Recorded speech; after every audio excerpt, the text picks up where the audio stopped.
Баршаңызға қайырлы күн. Сіздермен бірге Әйгерім. Бүгін мен сіздерге витаминный салат, иммунитетті көтеретін, гемоглобинді көбейтетін, дәл осы керемет пайдалы салаттың рецептімен бөлісетін боламын. Міндетті түрде каналыма тіркеліп, жанындағы қоңырауша белгісін басуды ұмытпаңыздар. Бізге қажетті зат: қызылша, піскен қызылша, грек жаңғағы, мейіз және майонез.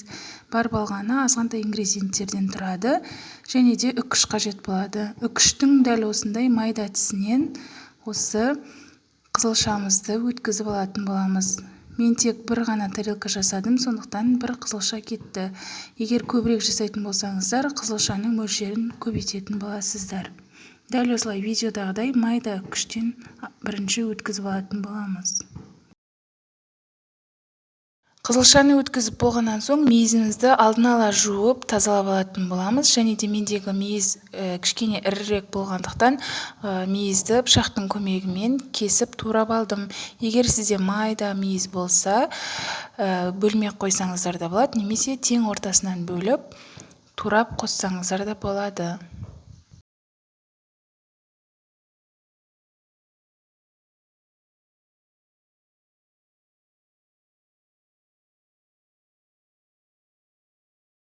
Туралған мейізімізді жаңағы қызылша салынған ыдысқа саламыз.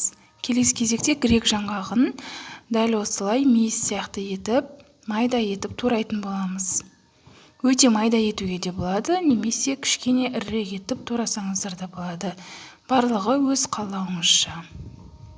Тіпті жаңғақты өте ұсақ етіп, блендердің көмегімен ұсақтап алсаңыздар да салатқа қосқанда өте керемет дәм береді.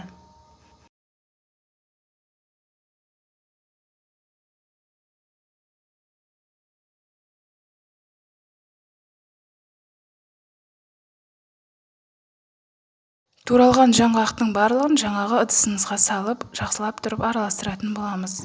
Жаңғақтың үстіне дәміне қарай тұз саламыз.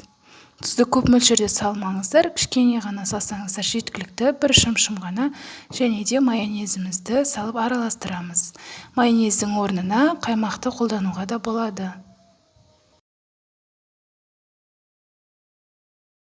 Майонез бен тұзымыз жақсылап тұрып араласқанша, біркелкі масса болғанша араластырамыз. Міне біздің салатымыз дайын болды. Өте керемет салаттардың бірі. Міндетті түрде жасап көріңіз, дәмі деген керемет болып шығады. Ұнайды деген ойдамын. Менің каналыма тіркеліп, жанында қоңырауша белгісін басуды ұмытпаңыздар. Рахмет.